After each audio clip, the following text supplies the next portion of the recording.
الحمدللہ رب العالمین والصلاة والسلام علی رسولہ الکریم وعلی آلہ واصحابہ اجمعین، اما بعد فاعوذ باللہ من الشیطان الرجیم، بسم اللہ الرحمن الرحیم۔ رب اشرح لی صدری ویسر لی امری واحلل عقدۃ من لسانی یفقہوا قولی۔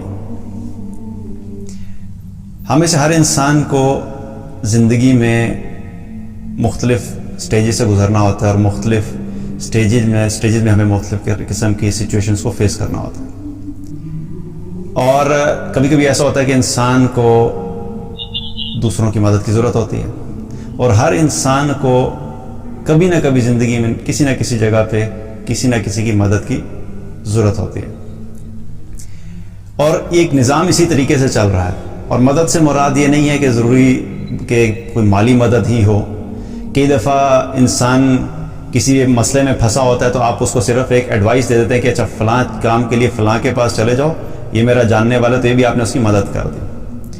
مثال کے طور پہ اگر کسی کا جو ہے وہ گھر میں کوئی الیکٹریسٹی کا ایشو آیا ہے اور آپ کسی اچھے الیکٹریشین کو جانتے ہیں، تو آپ اس کو بتاتے ہیں بھئی یہ ایک الیکٹریشین ہے، اس کا کانٹیکٹ یہ لے لو، یہ اچھا کام کرتا ہے، تو یہ کیا کہ آپ نے بھی اس کی مدد کر دی۔ لیکن کئی دفعہ ہمیں بڑی چیزوں میں مدد چاہیے ہوتی ہے، اور مدد کئی دفعہ ایسی سچویشن میں چاہیے ہوتی ہے کہ جہاں پہ ہم اپنے آپ کو بڑا بے بس محسوس کرتے ہیں۔ ایسی سچویشنز میں جہاں پہ ہم اپنے آپ کو بہت بے بس محسوس کرتے ہیں، ہمیں کسی ایسی ذات کی مدد چاہیے ہوتی ہے جو طاقتور بھی ہو، اتھارٹی بھی رکھتی ہو، جس مشکل میں ہم پھنسے ہوئے ہیں اس مشکل کا اس کے پاس سولوشن بھی ہو، جو مسئلہ ہمیں درپیش ہے اس مسئلے کا حل کے ساتھ ساتھ اس مسئلے کو حل کرنے کی طاقت بھی رکھتا ہو، اور وہ اس چیز کو ایگزیکیوٹ بھی کر سکتا ہو، اس کو اپلائی بھی کر سکتا ہو۔ تو جب تک جس سے مدد لی جائے گی اگر وہ خود مدد نہیں کر سکتا تو ایسے انسان سے کوئی یا ایسی ذات سے کوئی امید نہیں لگائی جا سکتی۔ انسان جب انسان سے کسی مدد کی توقع رکھتا ہے تو اس کا سب سے بڑا مسئلہ کیا ہے کہ انسان خود بھی کمزور، اور جس سے مدد کے لیے امید لگائی جا رہی ہے وہ بھی کمزور، کیونکہ اللہ تعالیٰ نے قرآن میں انسان کو کیا فرمایا کہ بہت ضعیف ہے، کہ بہت کمزور بنایا ہے۔ تو کمزور کسی دوسرے کمزور کی مدد نہیں کر سکتا، اور اگر کرے گا بھی تو اس کی ایک میکسیمم لمٹ ہے جہاں تک وہ جا سکتا ہے۔ کئی دفعہ ہماری ایسی سچویشن ہوتی ہیں جہاں پہ ہماری مدد اور ہماری ریکوائرمنٹ ایسی ہوتی ہے کہ وہ انسان کوئی کرنا چاہے بھی تو وہ نہیں کر سکتا۔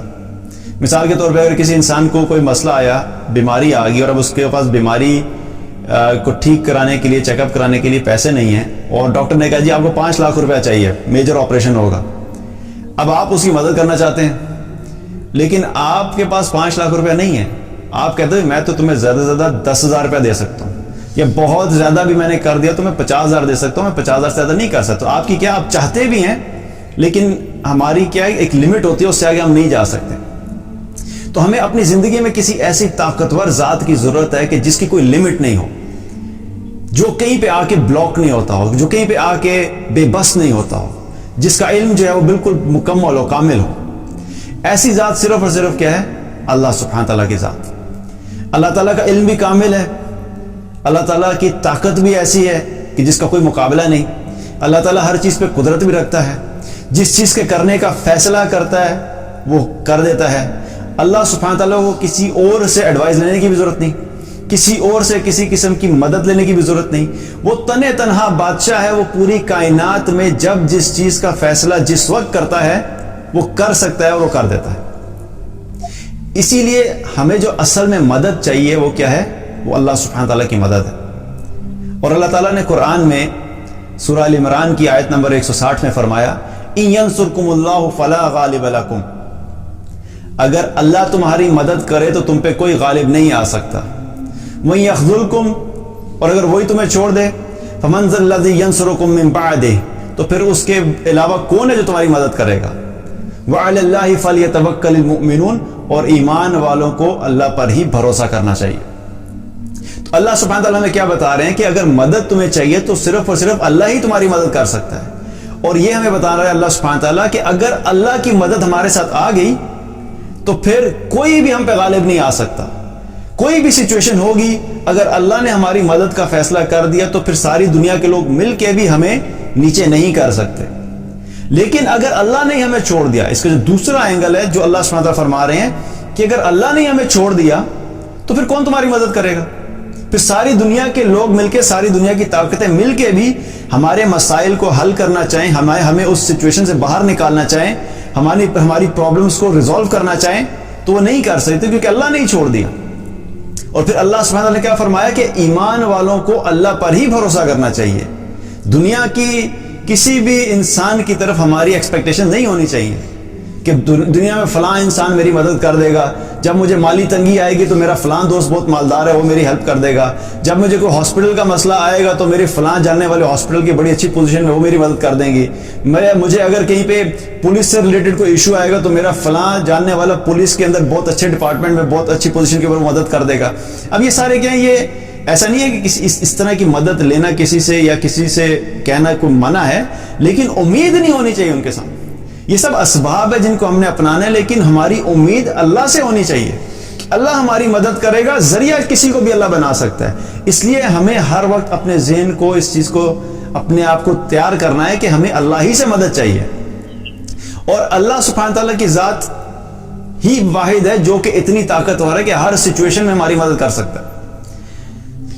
اللہ سبحانہ تعالیٰ نے قرآن میں بہت سی ایسے واقعات کا ذکر کیا جس سے اللہ تعالیٰ ہمیں بتانا چاہتا ہے کہ اللہ تعالیٰ اتنا طاقتور ہے کہ جہاں پہ آ کے تمہارے ذہن اور تمہاری لاجک، تمہاری اپنی پلاننگ فیل ہو جاتی ہے، اللہ تعالیٰ ان جگہوں سے بھی انسانوں کی مدد کر کے انسانوں کو نکال سکتا ہے۔ موسیٰ علیہ السلام جب بنی اسرائیل کو لے کر نکلے، اللہ کے حکم سے نکلے، تو چلتے چلتے بحیرہ کلزم پہ آ کے رک گئے۔ اب آگے پانی تھا اور کچھ ہی دیر میں کیا ہوا کہ پیچھے فرعون کی فوج آنا شروع ہوگی۔ اب اپیرنٹلی کیا نظر آ رہا ہے، آگے جائیں گے تو پانی میں جا کے مر جائیں گے، رکیں گے تو فرعون کی فوج آ کے ابھی حملہ کرے گی اور تھوڑی دیر میں ختم ہو جائیں گے، تو وہاں پہ تو اب نکلنے کا کوئی راستہ نہیں ہے۔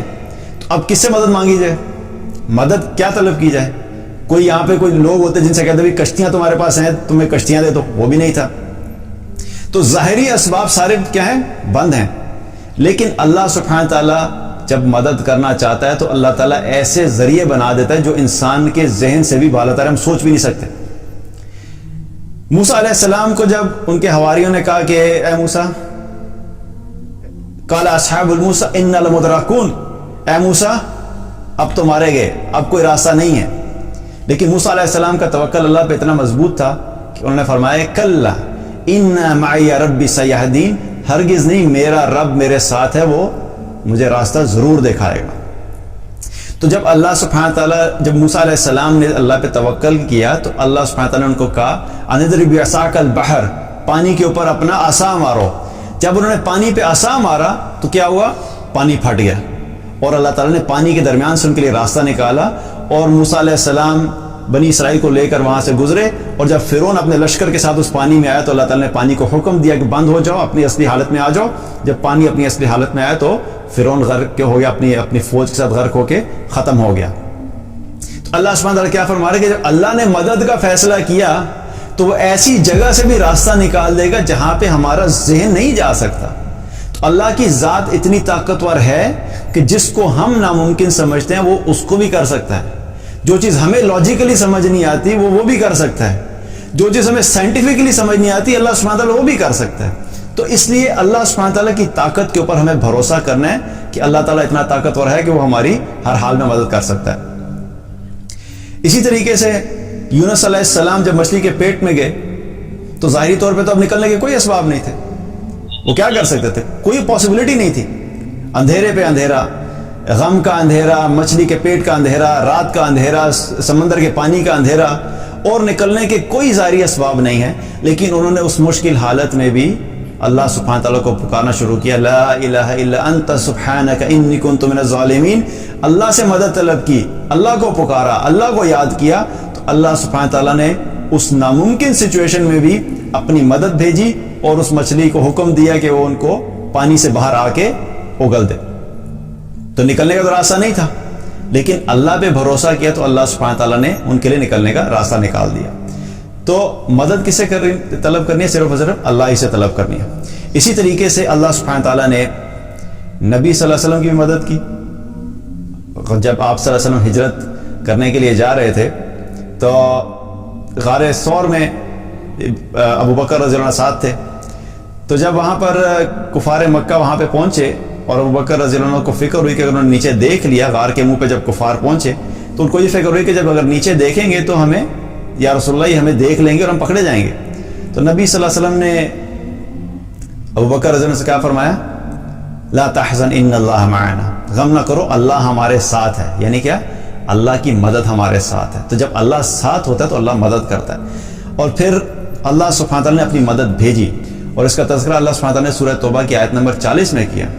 فَأَنزَلَ اللَّهُ سَكِينَتَهُ عَلَيْهِ وَأَيَّدَهُ بِجُنُودٍ لَمْ تَرَوْهَا، کہ پھر ہم نے ان پر اپنی طرف سے سکینت نازل کی اور ان کی مدد ایسے لشکروں سے کی جنہیں تم دیکھ نہیں سکتے تھے. اللہ کی مدد کیا ہے؟ اللہ نے سکینت نازل کی، دل کا سکون، ان کو جو ہے وہ ایک ہم کہتے ہیں کہ ریلیکس ہونا، وہ بالکل مطمئن ہو گئے، ریلیکس ہو گئے، سکون نازل کیا. اور پھر نہ صرف یہ نازل کیا بلکہ اس کے ساتھ ساتھ وہ لشکر بھیج جن کو تم دیکھ نہیں سکتے تھے. تو یہ کیا تھی؟ یہ بھی اللہ کی مدد تھی. اور جب اللہ پہ ایمان اور توکل مضبوط ہوتا ہے تو پھر اللہ کی مدد آتی ہے. اسی طریقے سے اللہ سبحانہ تعالیٰ نے غزوہ بدر میں بھی مسلمانوں کی مدد کی. غزوہ بدر میں اللہ تعالیٰ نے فرشتوں کے ذریعے سے مدد کی تھی. غزوہ بدر میں مسلمان بہت کم تھے تعداد میں، کفار بہت زیادہ تھے. مسلمان 313 کا فگر آتا ہے، کہیں پہ 316 کا بھی آتا ہے، مختلف روایات ہیں، لیکن 313 مسلمان اور 1000 نان مسلم، کوئی مقابلہ نہیں ہے. رسول اللہ صلی اللہ علیہ وسلم رات کو اللہ سبحانہ تعالیٰ کے سامنے دعا کر رہے ہیں، یا اللہ تیری عبادت کرنے والے یہ 313 ہی ہیں، اگر کل یہ بھی ختم ہو گئے تو اس زمین پہ تیرا نام لینے والا کوئی نہیں رہے گا. تو اللہ تعالیٰ نے رسول اللہ صلی اللہ علیہ وسلم کو یہ بشارت دی تھی کہ ہم آپ کی مدد کریں گے. اور مدد کیسے کی تھی؟ اللہ تعالیٰ نے فرشتے بھیجے تھے غزوہ بدر میں، اور اس کا ذکر اللہ سبحانہ تعالیٰ نے سورہ الانفال کی آیت نمبر 9 میں کیا. انی ممدکم بألف من الملائکۃ مردفین، انی ممدکم بألف من الملائکۃ مردفین، کہ ہم آپ کی مدد کے لیے 1000 پے در پے فرشتے بھیجیں گے. اللہ تعالیٰ نے فرشتے بھیجے. یہاں پر 1000 فرشتوں کا ذکر ہے، اور پھر سورہ آل عمران کی آیت نمبر 124 میں 3000 کا ذکر ہے، اور 125 میں 5000 کا ذکر ہے. تو 1000 3000 5000 اب یہ مختلف کیوں ہیں؟ تو اس کے بارے میں مفسرین نے کیا لکھا ہے کہ اللہ سبحانہ تعالیٰ نے بدر کے میدان میں 1000 فرشتے اتارے تھے. یہ تو اتر گئے، اور وہ فرشتے جو تھے صحابہ نے بھی دیکھے، اور وہ فرشتے جو وہاں کے لوگ تھے ان کے گھوڑوں کی آوازیں وہاں کے ارد گرد کے لوگوں نے سنی کہ آسمان سے اترتے ہوئے انہوں نے گھوڑوں کی آوازیں سنی تھی. اور جو باقی 3000 اور 5000 ہیں وہ کیا تھا کہ وہاں پہ سچویشن یہ تھی کہ ایک سچویشن میں یہ پتہ لگا کہ جو کفار مکہ ہیں انہوں نے پیچھے اپنے لوگوں کو اور لوگوں کو بلا لیا ہے، ری انفورسمنٹ جسے ہم کہتے ہیں، رائٹ، کہ انہوں نے اور لوگوں کو بھی بلا لیا ہے. تو اللہ تعالیٰ نے 1000 تو اتار دیے تھے.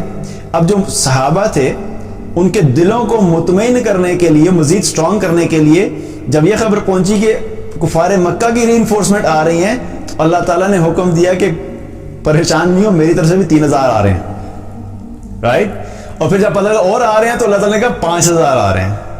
1000 3000 اور 5000.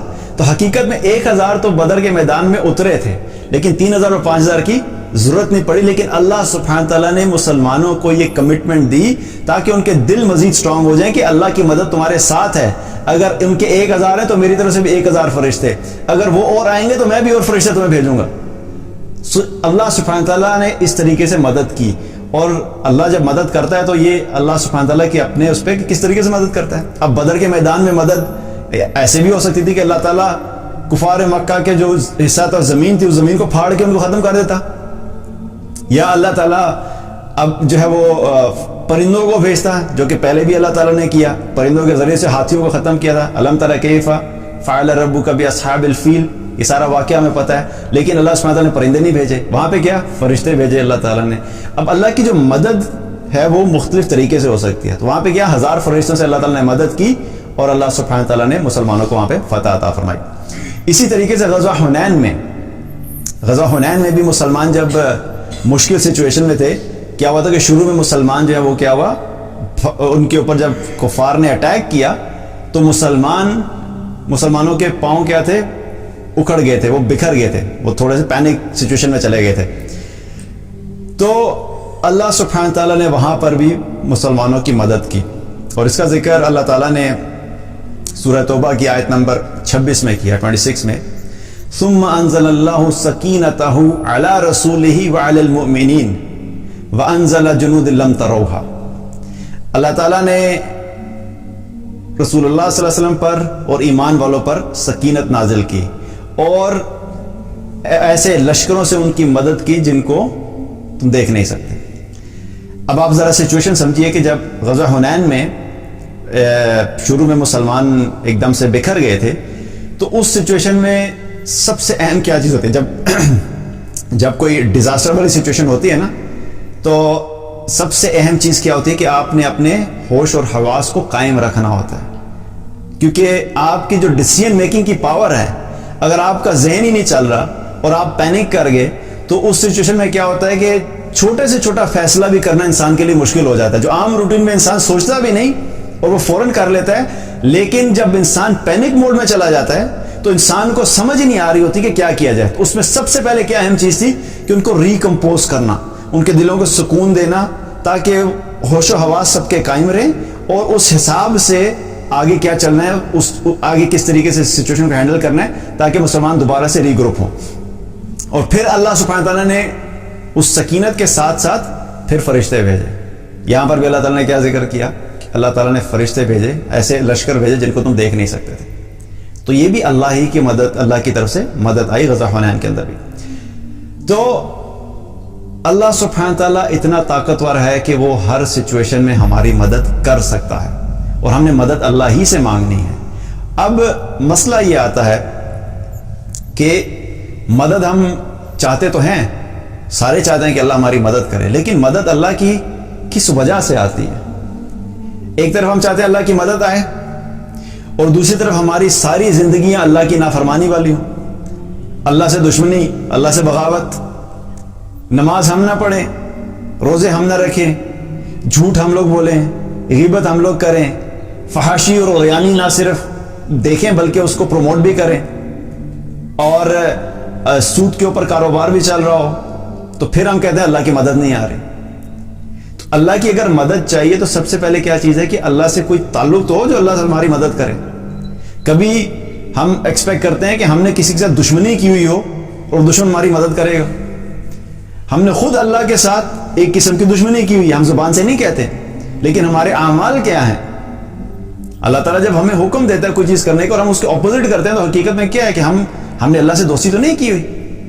تو پہلی چیز کیا ہے کہ ہمیں اللہ کی نافرمانی چھوڑنی ہوگی، تبھی اللہ کی مدد آئے گی۔ جب تک ہم اللہ کی نافرمانی نہیں چھوڑتے، چاہے ہم جتنے مرضی بڑے اکنامک پلان بنا لیں، چاہے ہم پولیٹیکلی جتنے مرضی اسٹرانگ ہو جائیں، چاہے ہم ایجوکیشن وائز دنیا کی تعلیم کے مطابق ہم بہت آگے ایڈوانس ہو جائیں، چاہے ہمارے پاس دنیا کی سب سے بہترین ٹیکنالوجی بھی آ جائے، جب تک اللہ کی مدد نہیں ہوگی، جب تک اللہ سے تعلق نہیں ہوگا، جب تک اللہ پہ توکل نہیں ہوگا، جب تک اللہ کے سامنے ہم اپنی عاجزی اور انکساری نہیں بیان کریں گے، جب تک اللہ کو یہ شو نہیں کریں گے کہ اللہ ہم آپ کی مدد کے بغیر اور آپ کے حکم کے بغیر ایک قدم بھی نہیں چل سکتے، تب تک اللہ کی مدد نہیں آئے گی۔ ہمیں وہ کام کرنے ہوں گے جن کے ذریعے سے اللہ کی مدد آتی ہے۔ اب اللہ کی مدد کے لیے ہمیں کیا کیا چیزیں کرنی چاہیے، اس کے بارے میں چند باتوں کے بارے میں بات کر لیتے ہیں۔ بہت سی چیزیں کی جا سکتی ہیں، لیکن چند چیزیں جن کے اوپر ہمیں ایمفسائز کرنا ہے۔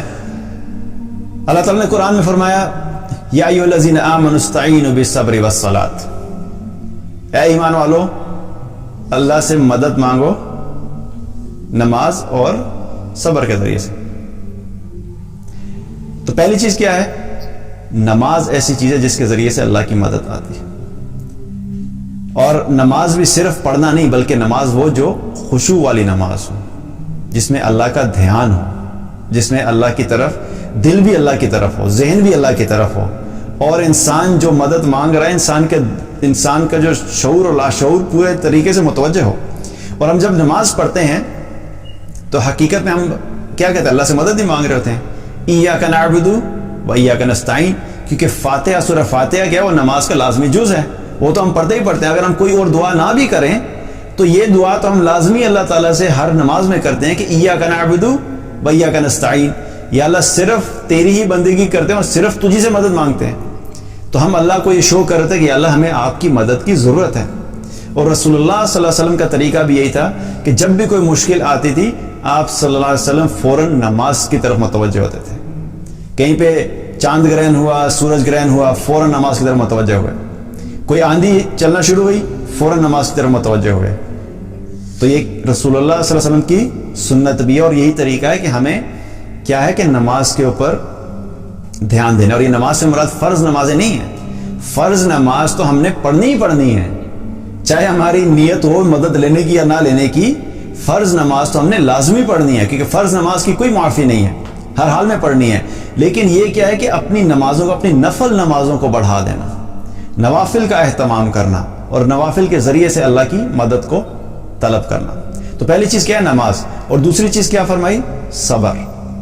صبر. جب تک سچویشن مشکل ہے اس میں کیا کرنا ہے؟ ہم نے صبر کرنا ہے.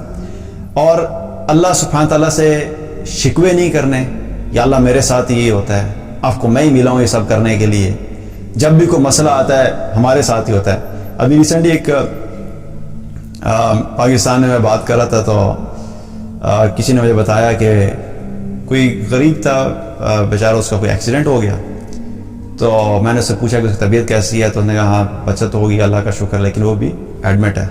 تو ساتھ ہی کہنے لگا کہ یار یہ ساری مصیبتیں جو ہے نا غریبوں پہ ہی آتی ہیں.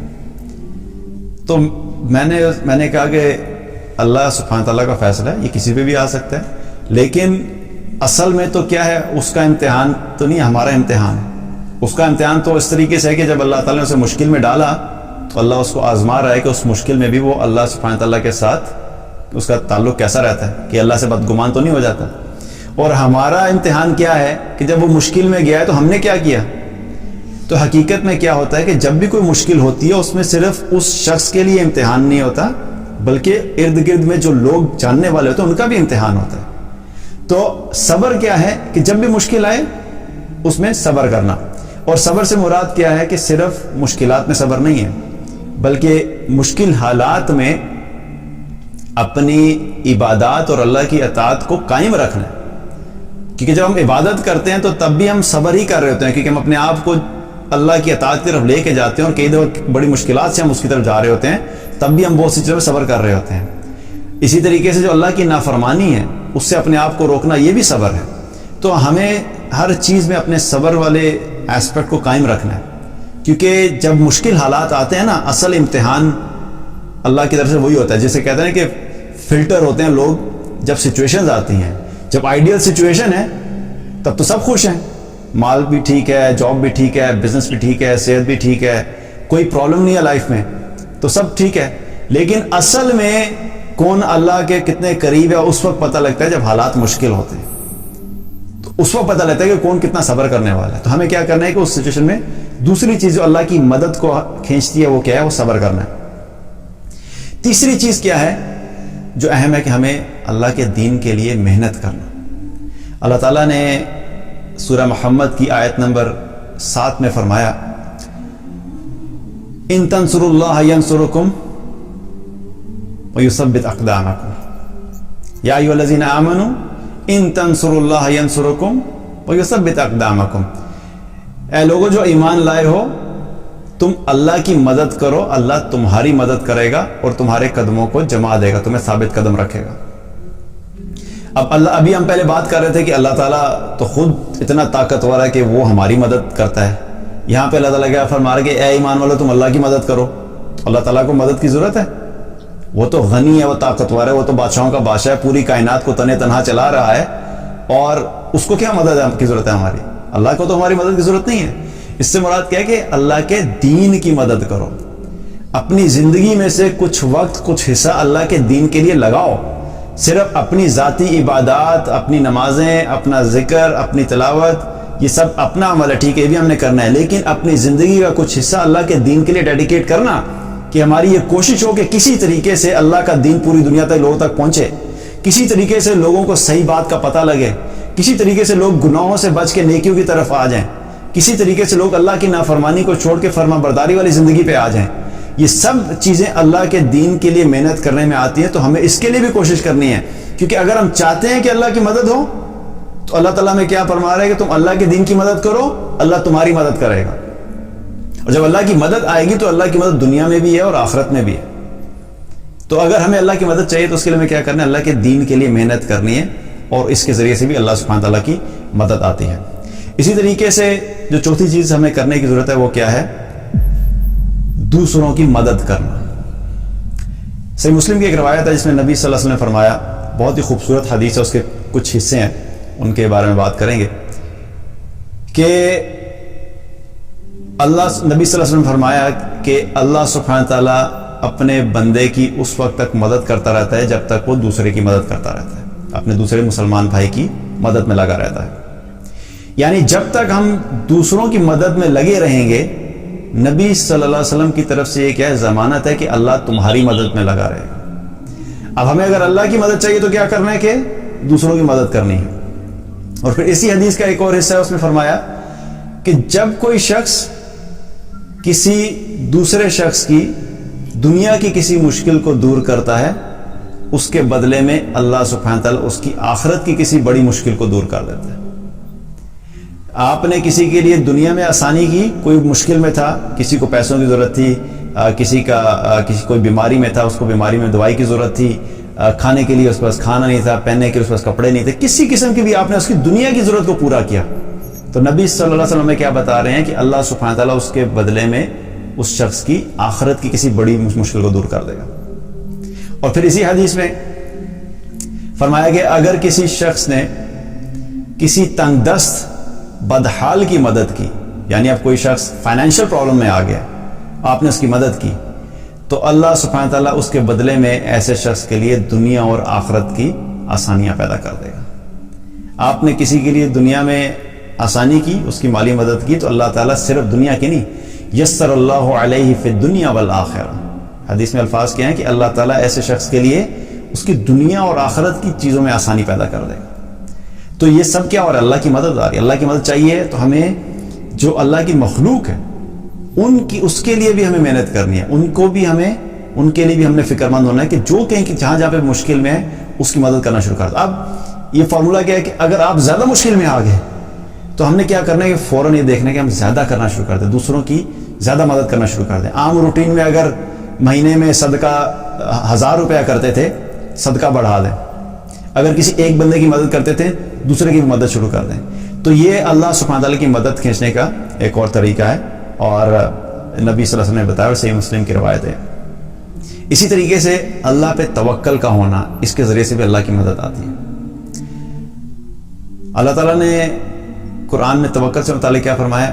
وَمَن يَتَوَكَّلْ عَلَى اللَّهِ فَهُوَ حَسْبُهُ، اور جو کوئی بھی اللہ پر توکل کرتا ہے اللہ اس کے لیے کافی ہو جاتا ہے.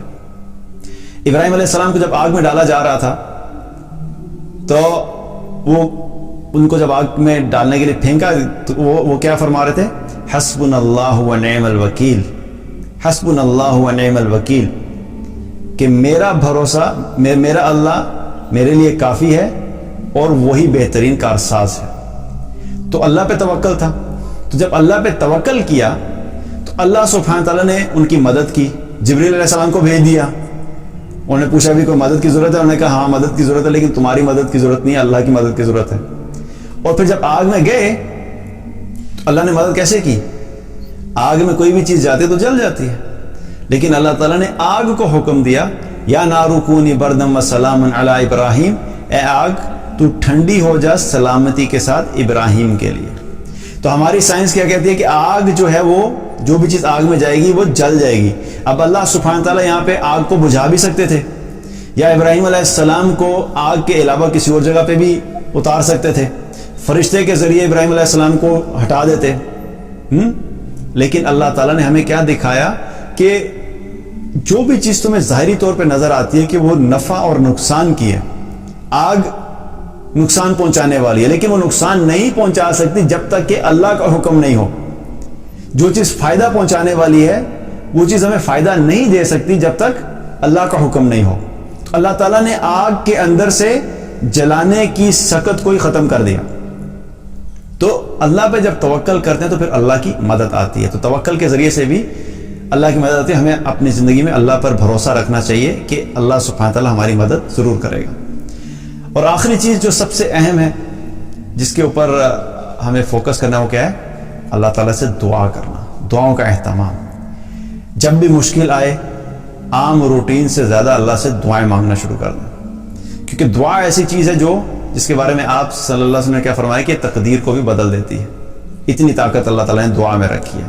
اور دعا صرف مانگنی نہیں، بلکہ غافل دل سے نہیں مانگنی، بلکہ اللہ سبحانہ تعالیٰ سے دعا بالکل خشوع کے ساتھ اور دھیان کے ساتھ اور یقین کے ساتھ اللہ سے دعا مانگیں. اور جتنا یقین زیادہ ہوگا اتنا دعا میں اثر زیادہ ہوگا، جتنا دھیان زیادہ ہوگا اتنا دعا میں اثر زیادہ ہوگا. اور رسول اللہ صلی اللہ علیہ وسلم بھی غزوہ بدر کے شروع سے پہلے کیا کر رہے تھے؟ دعا کر رہے تھے. مشکل سچویشن تھی، جب انہوں نے دعا کی تو اللہ تعالیٰ نے ان کی مدد بھی کی. تو جب بھی کوئی مشکل سچویشن ہو دعاؤں کا اہتمام کریں، اور دعا کے متعلق جلد بازی نہیں کرنی. ہم نے دعا مانگتے رہنا ہے، ہفتہ 2 ہفتہ، مہینہ، سال، کئی سال. ٹھیک ہے، تو یہ ہمیں اکثر مجھے سوال بھی آتے ہیں اور وہ لوگ یہ کہتے ہیں ہم تو دعا مانگ رہے اتنے عرصے سے قبول نہیں ہوئی. تو یہ یاد رکھیں کہ دعا قبول ہو رہی ہوتی ہے، لیکن ہمارا مسئلہ کیا ہوتا ہے کہ ہمیں دعا کی جو قبولیت ہے وہ ایگزیکٹلی ویسی ہی چاہیے ہوتی ہے جیسی ہم چاہتے ہیں. مثلا کوئی شخص گاڑی مانگ رہا ہے تو جب تک اس کو گاڑی نہیں ملے گی نا، وہ کہے گا میری دعا قبول نہیں ہوئی. اس گاڑی کے علاوہ اللہ تعالیٰ نے دنیا میں سے اور بہت کچھ دے دیا ہو، وہ نہیں اس کو نظر آئے گا. لیکن جب تک وہی گاڑی نہیں ملے گی تب تک کہیں گے دعا قبول نہیں ہوئی. اور تو یاد رکھیں کہ دعا قبول ہو رہی ہوتی ہے. یا اللہ تعالیٰ وہی چیز دے دیتا ہے جو مانگی ہے، یا اللہ سبحانہ تعالیٰ اس دعا کے بدلے میں کوئی آنے والی مصیبت کو ٹال دیتا ہے جو ہمیں نظر نہیں آ رہی ہوتی، یہ بھی دعا قبول ہوگی. اور پھر یا اللہ سبحانہ تعالیٰ اس دعا کو آخرت میں ہمارے لیے ذخیرہ کر دیتا ہے. تو اگر دنیا میں نہ کوئی چیز ملی جو مانگی تھی، نہ کوئی مصیبت ٹلی جو آ رہی تھی، تو پھر بھی وہ دعا آخرت میں ہمارے لیے جو وہ جمع ہو رہی ہے، ذخیرہ ہو رہی ہے. اور قیامت کے دن جب اپنے دیکھیں گے تو ہمیں پتہ لگے گا یہ ہماری کتنی دعائیں ہیں جو دنیا میں ہمیں نظر آتا قبول نہیں ہوئی، اللہ تعالیٰ آخرت میں ان دعاؤں کے ذریعے سے ہمارے نام اعمال میں ہمیں اجر عطا فرمائے گا. تو یہ بھی ایک بہت بڑی اچیومنٹ ہے کہ اللہ تعالیٰ، اور اصل میں تو ہماری وہ ضرورت جو آخرت کی ضرورت ہے، دنیا کی تو زندگی نکل ہی جائے گی، لیکن آخرت میں اگر ہمیں وہ دعائیں نظر آ جائیں تو یہ ہمارے لیے بہت بڑی سعادت کی بات ہے. تو اللہ کی مدد کیا ہے کہ ہم نے یقین رکھنا ہے کہ مدد صرف اللہ کر سکتا ہے، اور مانگنا بھی صرف اللہ ہی سے ہے. اور ہمیں ان سب کاموں کو کرنا ہے کہ جو اللہ کی مدد کو کھینچنے میں آتے ہیں. تو پہلی چیز جس کے ذریعے سے اللہ کی مدد آتی ہے وہ کیا ہے؟ نماز. دوسری چیز جس سے اللہ کی مدد آتی ہے صبر. تیسری چیز دعا تو آخر میں ہے نا. تیسری چیز نماز، صبر، دوسروں کی مدد کرنا اس کے ذریعے سے بھی، اور دین کا کام کرنا، دین کی دعوت کا کام کرنا، اس سے بھی اللہ کی مدد آتی ہے. اسی طریقے سے اللہ پہ توکل اور دعا کا اہتمام، یہ سب چیزیں جو ہیں جب ہم کریں گے، اور ان کو ذہن میں رکھنا ہے کہ جب بھی کوئی سچویشن ہو ہمیں ان سب چیزوں کو اہتمام کرنا ہے. جب ہم یہ کریں گے تو اللہ تعالیٰ کی ذات سے امید ہے کہ اللہ سبحانہ تعالیٰ ہماری مدد فرمائیں گے، اور اسی کے ذریعے سے اللہ تعالیٰ ہماری دنیا اور آخرت میں ہمارے لیے آسانیاں پیدا کریں گے. اللہ تعالیٰ ہم سب کو عمل کی توفیق عطا فرمائے.